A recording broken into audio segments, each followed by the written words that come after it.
Hi, welcome to the Israel First television program with myself, Martin Blackham, and with my wife, Nathalie Blackham, from our studios in Jerusalem. Great to have you with us. You're here on a very special day because today is Israel's 73rd Independence Day, and we're doing this program live from our studios in Jerusalem on this very special day. And if you're watching on YouTube, you can contact us. There's a special comments button. If you're watching at a later date, we'd love to receive your emails. You can email us at info@israelfirst.org. Well, on Israel's 73rd Independence Day, the Jewish population is unbelievably at the lowest percentage, Nathalie. Since the founding of the state, close to the establishment of the State of Israel, the Jewish percentage of the population stood at 82.1%, while today it stands at only 73.9%. The proportion of Jews in Israel's population fell below the threshold of 74% for the first time this year, according to the data from the Central Bureau of Statistics, the CBS, published on Monday in honor of Israel's 73rd Independence Day. The report shows that close to the establishment of the state in 1948, the Jewish percentage of the population stood at 82.1%, while today it stands at only 73.9%.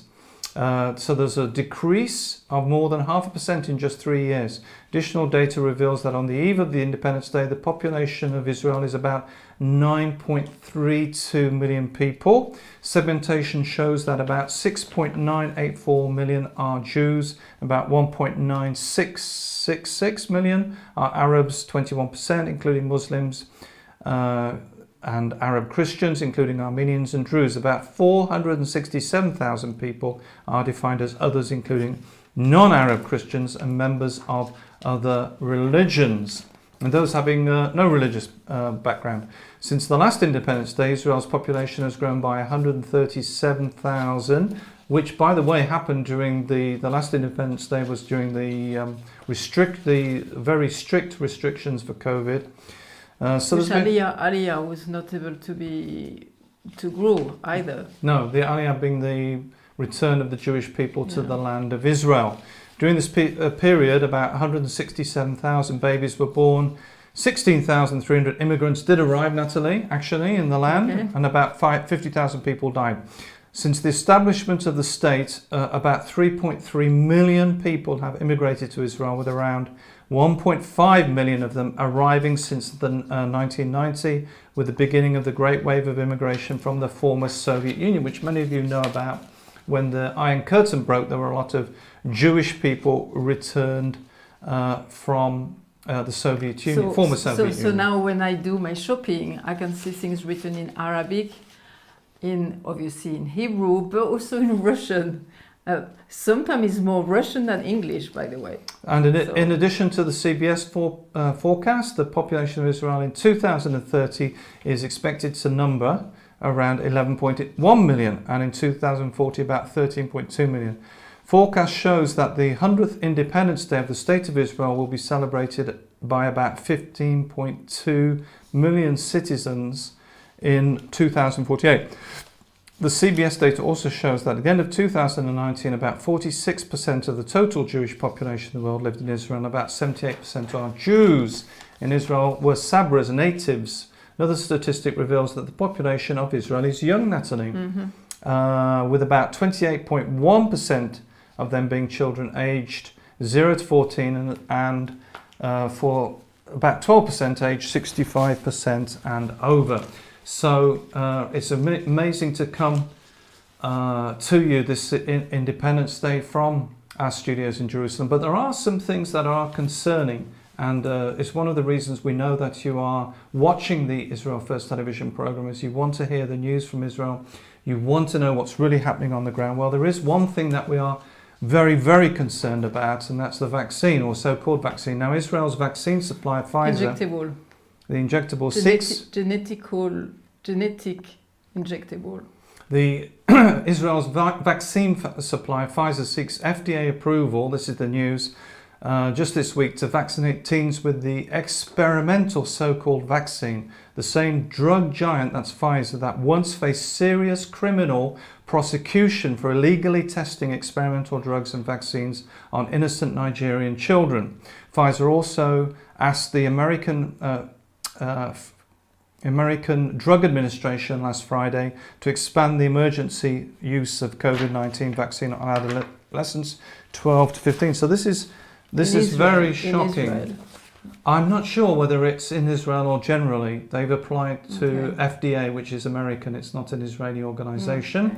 But I think, and maybe you can contact us and let us know, but FDA approval is basically accepted in Israel. But I'm not an expert, not being from America, I'm not an expert on that. But if you're watching and you're from America, then let us know. Okay.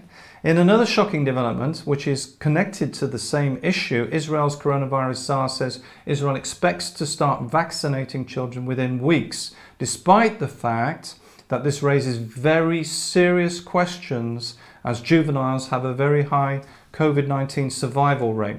Furthermore, children have low chances of being hospitalized and dying from it. National coronavirus czar Nachman Ash said Sunday that he believes that all the pieces will be in place for Israel to start vaccinating children unbelievably in the next few weeks. We need to get the FDA approval, Natalie, that's what we were talking about, from the United States, and the Israeli committee approval, Ash told Army Radio. I guess we will get these approvals in the coming weeks and start vaccinating children as well. The health ministry said Wednesday that it was ready to vaccinate the country's young adolescents as soon as the US Food and Drug Administration, the FDA, and European regulators authorized the Pfizer BioNTech vaccine for young teens. An existing stock of Pfizer vaccines in Israel to start inoculating 600,000 Israelis, which are aged about 12 to 15. Health Ministry Director General Chevi Levy said Friday in Israel could be the teens could be vaccinated as early as May. Very shocking. And the inoculation drive could begin the moment there is an approval from the FDA. Israel, by the way, has already started, and not on a large mass scale, but already started inoculating teens between 16 and 18 in January this year. Furthermore, in another shocking development, the Israeli Health Ministry has said it's considering revoking green passports. That's the green pass that you get when you're vaccinated, from which is an app on your phone. From parents refusing to consent to vaccinate their children, there are huge questions regarding the need to vaccinate children for COVID-19. Earlier studies have shown that the survival rate for birth rate to 19-year-old individuals is 99.99 whatever percent, basically nearly 100. A 2021 paper noted that hospitalizations and hospital deaths for children diagnosed with COVID-19 is extremely rare, with only 0.19% dying from the disease. Concerns are now with many people that Israel will target the defenseless with their experimental vaccination, with many people still having questions about the safety of this so-called vaccine or injectable, yes. as Natalie was saying. And they had also some doctors. I'm going to speak about that. Okay.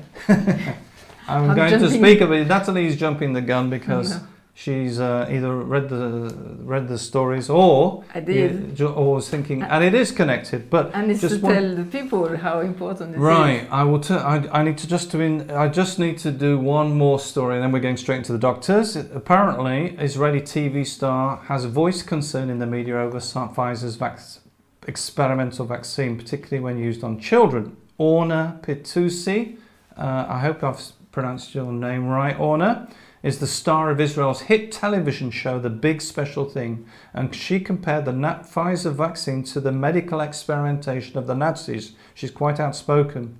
Even if the best minds have worked on a vaccine, medical professionals and other scientists claim it's dangerous. It's not been tested yet. There is no longer enough time to check what side effects there will be, and so they prefer not to vaccinate children. I do not say prefer not to vaccinate children, but I shout it from the blood of my heart. I'm shouting the truth, she added in the statements. Pitussi also defended her right to express her opinion on the coronavirus vaccine because many in the media were not happy, and quite rightly so, that she should be allowed to do this. This is free speech at the end of the day. The actress has in the past been vocal. Yeah, it's free speech that she can say what she wants to. But is it still free speech. You mean what you're saying is the country still has free Yes. speech? The actress has in the past been vocal in her opposition to the experimental vaccines. The previous day, Pitussi expressed her support for Dr. Shalom Carmel, who publicly expressed his opposition to administering the COVID vaccine to children, later leading disgracefully to the revocation of his medical license. Absolutely unbelievable, Natalie. I know. And I have a story also of a friend yesterday who was sending me that her daughter, who is 16 years old, and she went to school and they were doing a debate, and at the beginning it was like she was saying it was good. They were like speaking about the vaccine and like the cons and for it. And then they had to write saying, no, the vaccine, I mean, the injectable is very important and is very good. And now you need to write something, you need to write a paper all about it and why is it good. And so the kid, she's the only one now in a class who don't have the vaccine. And they had to write a paper. It's propaganda. They had to write a paper to say why the vaccine or the injectable is good. You have to explain that it was the school that was asking them to do that. Yes, yeah. It was at school. They didn't have a choice. It was a work to the do. teacher They asked had them to write a paper. Right. And the kid came back home and she told her mom, "This is what happened today at so school." it's very shocking. Basically, it's like propaganda. It is. And It very, is. very concerning. Now, the story with the 100 medical doctors, Natalie, you've asked about that, so I'm going to do that story. 100 medical doctors, not one, not two, but 100 in Israel told the government this week, do not use COVID-19 vaccine on children. Some 100 medical professionals in the country expressed opposition to the vaccinating of children with the experimental so-called vaccine in a letter to the Health Ministry on Sunday. That's just this Sunday as we've come into the studio, according to local news media. We believe that there is no room for vaccinating children at this time. This is what they say. When we base ourselves on the following attributes: caution, modesty, the understanding that haste is from the devil, the recognition that we do not understand everything about the virus and the vaccine against it. And the first commandment of medicine is do not harm. Wrote the medical professionals. This letter includes the signatures of Dr. Amir Shakar, director of the emergency room at Lineado Hospital, Dr. Yoav Yaziko, an expert in internal medicine and a lecturer at Tel Aviv University, and Dr. Avi Mizraki, director of the intensive care unit at Kaplan Hospital. The doctors addressed their letter to the chiefs of the Ministry of Health, to our fellow doctors around the country and to the entire public. We believe that not even a handful of children should be endangered. It will only emerge in due course as more and more events of a certain type accumulate. For example, if there is a serious health event that happened to 12 young people a year in Israel, i.e. an average of one per month, while the vaccine also causes this serious event infrequently, it will take many months until it is clear that there is an increase in the incidence of the event and that there is a connection between the vaccine and its appearance. This is what they say, do not rush to vaccinate children as long as the full picture is not clear. The coronavirus disease does not endanger children, and the first rule of medicine is do not harm. What will happen is expected in many months, possibly years. Moreover, one must wait for documentation, not only from Israeli data, but from the global data. In other words, what they're saying is that we shouldn't just wait for what's happening in this country, but for what's happening around the world. Now, there is also something very important here with the Jewish understanding, is that when there is 2 doctors who are saying it's not good, if there is 100 doctors who are saying you do it, you have to listen to the 2 doctors because of you want to make sure that you don't harm people. So this is very important, and it's not what's happening right now. And so they are really pushing, saying, do not do it. And you have to think this is the next generation. Okay, so if there is long-lasting condition when you do this genetic injectable, is very important, obviously, to have a bit of background. And I'm going to speak to you after about some very important things, which is like Bible-based foundations that we need to know where we are going and how to make choices in our lives. And in the context that they were writing, they said it's worthy that these black box warnings or life-threatening side effects accumulate months and years after drug approval. In other words, there could be things go wrong down the road. Exactly. The life-threatening side effects accumulate months or years after drug approval due to the fact that severe but rare toxins appear naturally over time.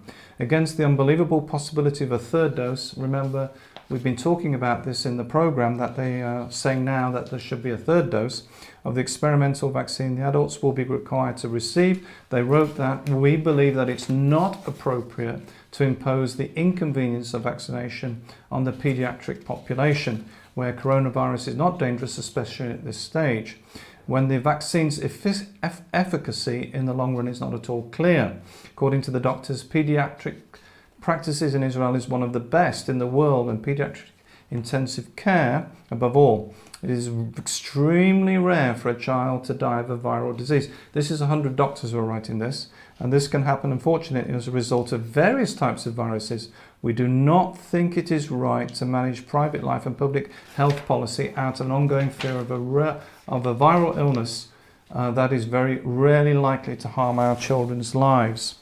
And then just very briefly, I mentioned something, and then Nathalie's got a very important things to share with you today. Now, in Matthew, for those of you who are Christians, in Matthew 24, 37, 39, it says, "But as in the days of Noah, so shall it be at the coming of the Messiah." So, how was it in the days of Noah? And Natalie's going to expand on that, I think, aren't you? Yeah. Genesis 6, 11, 13. "Now the earth was corrupt," and she's going to look at that. What does that mean? "And the earth was filled with violence, and God saw that the earth, and behold, it was corrupt, for all flesh had corrupted. And God said, I have determined to make an end of all flesh because of the violence through them. Behold, I will destroy the earth." There was an interruption. Now listen to this, and that is going to expand on this, of the God DNA seed line. Noah and his family and pure animals' gene pool had not been corrupted. So what do we mean by that now? That God's DNA is passed on, and what's all this about? The purity of the DNA in Noah and the animals. So let us take our Bible, let us go to Genesis. Let us really take a sharp knife and find words by words, because all Genesis, Genesis is like you have the gene there. You have everything, the DNA of the world and of humanity and of knowledge is there in the Hebrew language. You can't see it in another language, okay? Because there is the writing, and with the writing there is also some numbers, and it's all packed, like how is the DNA? It's all packed, and there is so many instruction in the DNA for you to be able to be good. And now, first of all, God made man in Adam in the image of God. Okay, so we carry, all of us, the image of God in us. Now, when you look at the name Adam, is Aleph, Dalet, and Mem in Hebrew. So it's very, very interesting, because when you see the number, okay, Aleph represents God, the master, the champion, the creator. And Dam is blood, which is very interesting. We are all made of, we have the blood. And in this, with these names, you can see also the numbers. So Aleph is 1, God, Echad. Then you have Dam, Dalet, and Mem. And so Dalet is 4, and Mem is 40, which is very interesting, because Mem is like mother, 40 is 40 weeks of gestation, 40 days when the fetus is prepared inside of the uterus and is ready, everything is ready. And so there is a lot of things in that. Now, so our DNA is, God has given us His image in our DNA, okay? Do you think many people know about that? No, but it's like a foundation that we need to know, because because we are made of the image of God, and not only that, he said when we were created, and it was good. Okay? So everything that God has done, it was good. The vegetation, it was good. The animals, it was good. There was the fish also, it was good. When it was man, it was good. So God was pleased with that. Okay? Very, very important. Everything was good and everything was done well. And like again, I say, we have this image, okay? Now, very, very interesting because we are 46 chromosomes, okay? So when the father and the mother are making a baby, the mother gives 23 and the father gives 23. Okay, so you have like 22 plus 1. 22 plus 1. Why do I say that? Because you have 22 chromosomes and the one who gives the sex of the child, and for the man is the same, 22. So if it's a girl, it will be XX, and if it's a boy, it will be XY. So the Y will come from the man, the X will be from the lady, and if it's a girl, it will be the X from the lady and the X from the man. So 22, what is, it's normal for me when I learn 22 is the alphabet, is all the letters. And I wrote a book, if somebody wants to buy it, also purchase it on our website. Very important, there is a lot of things also. Is like the beginning of thinking, but there is a lot of things that you can carry on and build on that. 22 letters is the block of creation, okay? And so God marked us with our DNA. We have all of that in us, and everything is done very good. So 23 from you, 23 from me, and we make babies, and they have 46 chromosomes, okay? And so you have the mark of God in us.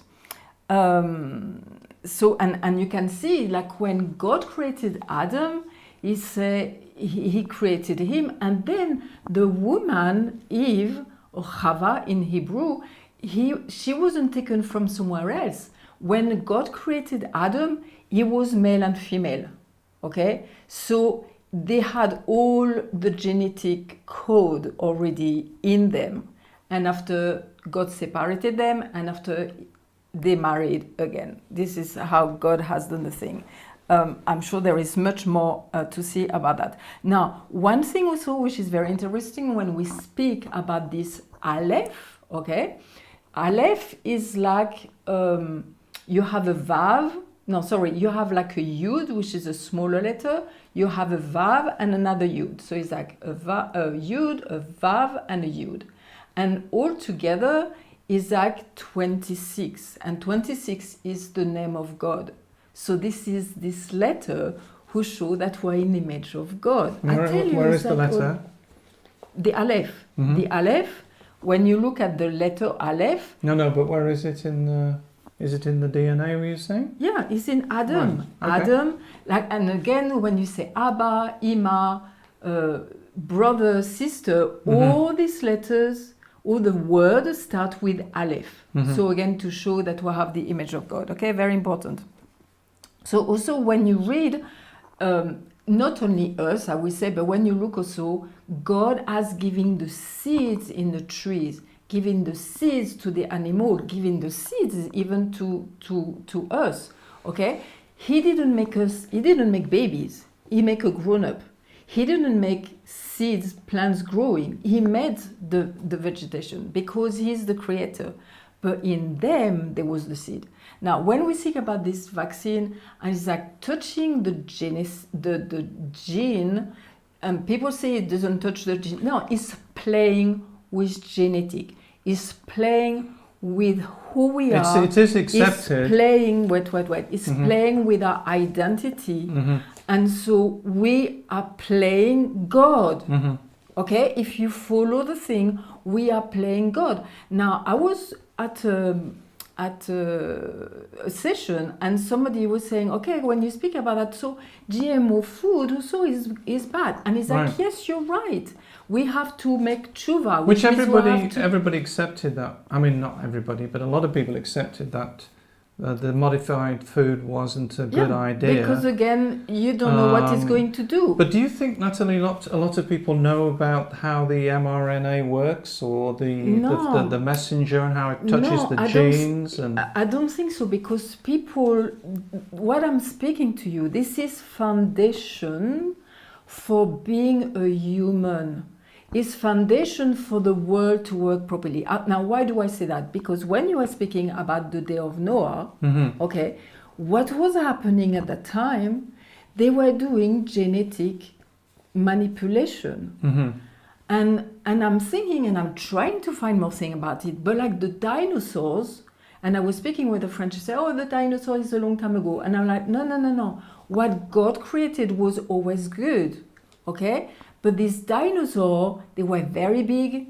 They were like ferocious. Most of them was like ferocious, and it was genetic manipulation, which is interesting again, because if you look, and you can find video about that, if you put a lion and a tiger together, you have a lemur, yeah, and so how God make this. Everything so wonderful is like a lion in his gene has something to make it bigger, okay? But the lioness has something in her, in a genetic code, that no, good is not always good, because you have to run. Big is not always good, because you have to run for a prey.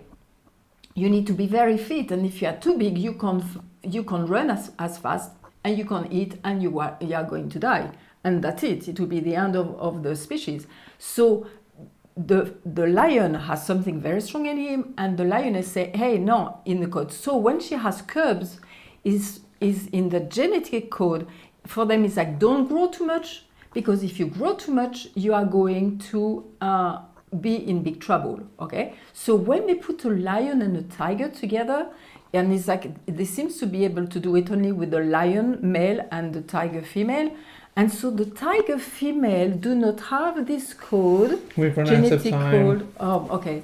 So, but you have to think for yourself, and maybe next time we have to speak more, because there is much more. I'm going to do one very quickly on my own channel, because I think it's very important to speak about that. And we'll put a link below this video to Natalie's video, which goes into this in much more in depth. And I think we'll need to talk about this next time as well, because it's such a big issue.